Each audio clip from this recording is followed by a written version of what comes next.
अस्सलाम वालेकुम and a very warm welcome. आप देख रहे हैं आज पाकिस्तान, मैं हूं Sidra Iqbal. I am live from our Islamabad studios. थोड़ी सी तकनीकी वजूहात की वजह से हम आपसे थोड़ी सी ताखीर में मिल रहे हैं, उसके लिए बहुत बहुत माजरत। लेकिन सबसे पहले जी प्रोग्राम में आज हम शुरुआत करेंगे एक पेरेंटिंग और लर्निंग इशू के साथ।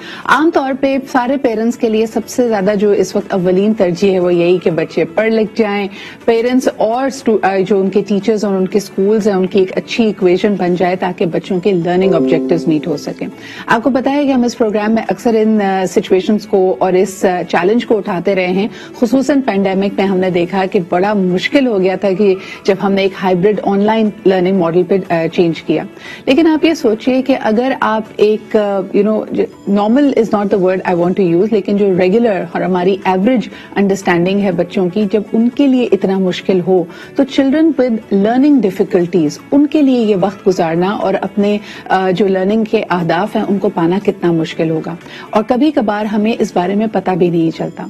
आप अक्सर ये देखें कि बच्चे को अगर डायरी लिखने को कहा गया है या होमवर्क वो बोर्ड से कॉपी कर रहा है, at times he makes mistakes. कभी कभार वो लेटर्स को आगे पीछे लिख देगा या इमला की कोई गलती होती है, स्पेलिंग मिस्टेक्स वो अगर करता है तो उसको डांटा जाता है कि तुम तवज्जो नहीं दे रहे हो। या पहला हमारा ध्यान इस तरफ जाता है कि यार हो सकता है इसकी आई साइट वीक हो, इसको बोर्ड सही तरह से नजर नहीं आ रहा हो।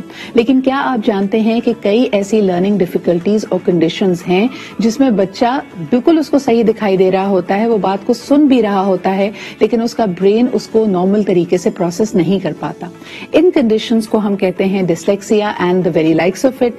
इनको किस तरह डायग्नोज किया जाए, इसके सिम्टम्स क्या होते हैं और फिर ऐसे बच्चों के लिए लर्निंग को आसान कैसे बनाएं।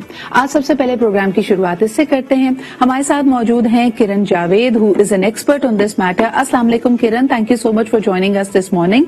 आप लाइसेंस क्लिनिकल साइकोलॉजिस्ट हैं, इसके अलावा you've done your MPhil in clinical psychology from the Bahria university as well। तो सर सबसे पहले मुझे बताइए किरण कि डिसलेक्सिया को आप कैसे डिफाइन करेंगी। अब ये भी नहीं हो सकता, मुझे अच्छी तरह याद है कि जब हम ए लेवल्स कर रहे थे और बहुत सारे लोगों ने SATs अटेम्प्ट करने थे तो हमारी क्लास में एक बच्चा था जिसके पास डिसलेक्सिया की सर्टिफाइड कंडीशन थी और उसको एक्स्ट्रा टाइम मिला था अपना एग्जाम अपेयर करने के लिए। So what exactly is dyslexia? देखिए, dyslexia is basically learning disorder, it's a disability. इसको हम इसलिए वर्ड देते हैं डिसलेक्सिया क्योंकि ये आम कंडीशन से डिफरेंट है। व्हेन वी से कि ये लर्निंग डिसेबिलिटी है तो इसका मतलब है कि ये नॉर्मल कंडीशन नहीं है जिसमें बच्चा जो है वो जानबूझकर ही इंटरेस्ट नहीं ले रहा और उस वजह से उसकी राइटिंग स्किल्स जो है या फिर उसकी जो कम्युनिकेशन स्किल्स हैं या दूसरी चीजें हैं वो अफेक्ट कर रही हैं। ये बेसिकली एक ब्रेन इशू है जिसमें ये होता है कि बच्चे का जो प्रोसेसिंग है, माइंड की प्रोसेसिंग लेटर्स के लिए, राइटिंग के लिए, वो एक उसी तौर पर एक ब्रेन की ही तौर पे थोड़ी सी अफेक्ट कर दी की भी होती है ऑलरेडी। इसलिए क्योंकि इसके बहुत से रीजंस हो सकते हैं। ठीक है, इसको हम बिल्कुल इस तरह से नहीं लेंगे कि बच्चा मेंटली रिटार्डेड है या बच्चे में कोई एकेडमिक इश्यूज हैं या बच्चा कोई इमोशनल डिस्टर्बेंसेस के साथ गुजर रहा है। अगर ऐसा है तो ये लर्निंग डिफिकल्टीज में आ जाएगा कि ये सब जो इश्यूज हैं वो उसको डिफिकल्टी दे रहे हैं। Whereas डिसलेक्सिया एक ब्रेन प्रोसेसिंग का ही एक इशू है, एक ऑब्जेक्टिव इशू है कि जिसमें वो बाकी फील्ड्स में और बाकी एरियाज में तो मे बी एक्सेल कर रहा हो, अच्छा कर रहा हो, लेकिन when it comes to writing, recognizing words, write letters. Kiran very interesting और मैं चाहूंगी कि हमारे व्यूअर्स इसको बेहतर समझ पाएं, खासतौर पे पेरेंट्स इसको बेहतर समझ पाएं। अक्सर ये होता है कि हमारा जो regular model of teaching and parenting है, हमें ऐसा लगता है बच्चे बहाने बना रहा है, एक्टिंग कर रहा है। आपने अक्सर लोगों को ये बात अपने बच्चों से करते हुए देखा होगा कि नहीं तुम खुद ही नालायक हो, तुम्हें कितनी दफा ये बात समझाई है, बाकियों को समझ आ गई, तुम्हें कैसे समझ नहीं आई। और या हम उसकी जो ना जैसे आपने खुद कहा कि बाकी एरियाज में वो एक्सेल कर रहा है, उसको बाकी इंस्ट्रक्शंस फॉलो करने में मुश्किल नहीं होती, वो खेलता है, कूदता है, स्पोर्ट्स में एक्सेल कर रहा है, लेकिन किसी खास सब्जेक्ट में या पढ़ने में अगर उसको प्रॉब्लम या दिक्कत हो रही है, सो वी कंज्यूम कि वो आपके साथ ड्रामेबाजी कर रहा है. अच्छा, एक और इसमें डिस्कैल्कुलिया की जब बात करें, जो कि आई फील कि has directly to do with numbers, मुझे ये बताइएगा किरण, हमारे साथ भी अक्सर ये होता है कि अगर हम एब्सेंट माइंडेड हैं, कोई हमें कोई टेलीफोन नंबर लिखवा रहा है, तो मैंने सुना 5 और मैंने रिपीट भी किया 5, लेकिन मेरा हाथ मिसाल के तौर पे नंबर 3 लिखता है.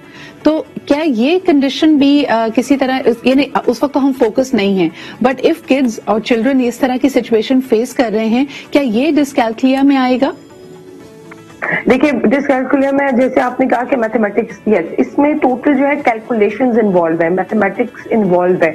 इसमें कैलकुलेशंस बिल्कुल simple, addition, subtraction, multiplication, division, थोड़ा सा तो और उनके लिए हार्ड हो जाता है, लेकिन नॉर्मल हार्डनेस को हम डिस्कैल्कुलिया नहीं ले सकते. आपने कहा एब्सेंट माइंडेड है, तो lost of interest, absent minded, कहीं और फोकस कहीं और है, काम कैलकुलेशन का कर रहा हूँ या कर रही है बच्चा कोई, तो मेरा फोकस कहीं और है. ये सब कुछ डिस्कैल्कुलिया में नहीं आएगा. ये अगेन वही लर्निंग डिसऑर्डर का ही एक टाइप है, जैसे डिसलेक्सिया इसका डिस्कैल्कुलिया है, कि इसमें मैथमेटिक्स का भी ब्रेन प्रोसेसिंग से ताल्लुक है.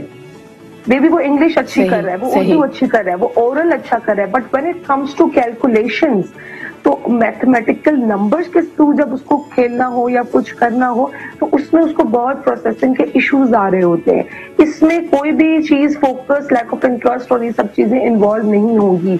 और ये कैसे पहचान में आएगा, how to recognise these issues, dyslexia, dyscalculia और इसका और भी है कि इसके हम एक खास असेसमेंट करते हैं. एक इसके सिम्टम्स चेकलिस्ट होती है, असेसमेंट टेस्ट होते हैं, टूल्स होते हैं जिनके थ्रू हम ये चीज कर रहे थे. अगर एक बच्चा मैथ्स में कमजोर है, हम उसको डिस्कैल्कुलिया नहीं कह सकते जब तक कि हम उसकी प्रॉपर डायग्नोसिस असेसमेंट के थ्रू ना कर ले. ठीक है. अच्छा किरण, मुझे ये बताइएगा वेरी क्विकली, क्योंकि वक्त मेरे पास कम होगा, मुझे ये बताइएगा कि अगर प्रॉपर डायग्नोसिस हो जाती है, बच्चे में इस तरह की लर्निंग कंडीशन की तशखीस होती है कि वो डिसलेक्सिक है, तो क्या इसका मतलब है वो पढ़ाई में एक्सेल नहीं कर सकता, या इसका मतलब है कि उसको एक्स्ट्रा सपोर्ट की जरूरत है? ऐसे बच्चों के लर्निंग ऑब्जेक्टिव्स को उनके लिए आसान बनाने के लिए क्या किया जाए? बिल्कुल, इस पे जानना बहुत ज्यादा जरूरी है. और ये बहुत ही सरप्राइजिंग बात है कि जो लर्निंग डिसऑर्डर्स के साथ होते हैं, वो इंटेलिजेंस में उनका कोई क्वेश्चन मार्क नहीं है. ठीक है, मे बी वो एवरेज इंटेलिजेंस के साथ हो या अबव एवरेज इंटेलिजेंस के साथ हो, वो अच्छे इंटेलिजेंट बच्चे हो सकते हैं, बस वही एक पर्टिकुलर एरिया है, ठीक है, जिसमें वो लैक कर रहे हैं. तो फर्स्ट ऑफ ऑल तो ये कि उनकी बाकी एकेडमिक्स या बाकी एरियाज ऑफ एजुकेशन या और फील्ड्स ऑफ लाइफ में वो लैक नहीं कर सकते, क्योंकि उनकी वो इंटेलिजेंस लेवल मौजूद है. सिर्फ जो पर्टिकुलर एरिया है, जैसे अगर डिसलेक्सिया को ले लें या डिस्कैल्कुलिया को ले लें, तो इसमें स्पेसिफिकली बात करूं तो यस, कुछ सपोर्टिंग मेजर्स लेने चाहिए. जिस तरह से आपने एक एग्जांपल दी कि एक जिसका एक सर्टिफाइड डिसलेक्सिक था, तो उसको एक्स्ट्रा टाइम दे दिया गया, तो इस तरह की सपोर्ट चाहिए होती है. उनके साथ कोई पेयर सपोर्ट दे दें, एक्स्ट्रा टाइमिंग दे दें, कोई क्लासेस ऐसी दे दें कि जिनमें वो थोड़ा सा और लर्न करने लग जाएं और इन चीजों को बेहतर देखिए मैनेज हो सकता है. फॉर ब्रिंगिंग दैट अप, आप बिल्कुल सही कह रही हैं. और हमारा यहाँ पे इस इशू को उठाने का मकसद भी यही था कि हमारे लर्निंग सिस्टम में हमारे टीचर्स लचक आए. आप रिकग्नाइज करें कि one cookie cutter treatment does not treat everybody, और अगर ये रिकग्नाइज कंडीशंस हैं तो फिर बच्चे को मदद कीजिए. उसकी इंटेलिजेंस में कोई क्वेश्चन मार्क नहीं है, he just needs a little bit help. और मुझे याद आ रही है तारे ज़मीं पे मूवी, उसके अंदर बकायदा एक मिसाल दी गई कि आप जिस तरह पढ़े लिखे हैं, अपने बच्चे पे या अपने स्टूडेंट पे ये इल्जाम लगाने से पहले कि वो ड्रामा कर रहा है, आप बिल्कुल इसको ऐसे देखिए कि कोई फॉरेन लैंग्वेज आपके सामने लगती जाए और उसमें कोई इबारत लिखी भी हो, आप भी उसको पढ़ नहीं पाएंगे because it's not making sense to you. आप कहें कि अल्फाबेट्स को आप जानते हैं, लेकिन अगर वो कोई यूरोपियन जबान है तो आपको नहीं पता होगा कि उसका मफहूम क्या है. एक बच्चा जो डिसलेक्सिया से सफर कर रहा है, उसके लिए ये बिल्कुल एक इबारत को पढ़ना ऐसे ही है, because his mind is not connecting the dots. I hope this clarifies. Thank you so much Kiran for being here with us. लेते हैं जी एक छोटा सा ब्रेक, वापस आएंगे कुछ और साथ. हमारे साथ रहिए, देखते रहिए आज पाकिस्तान.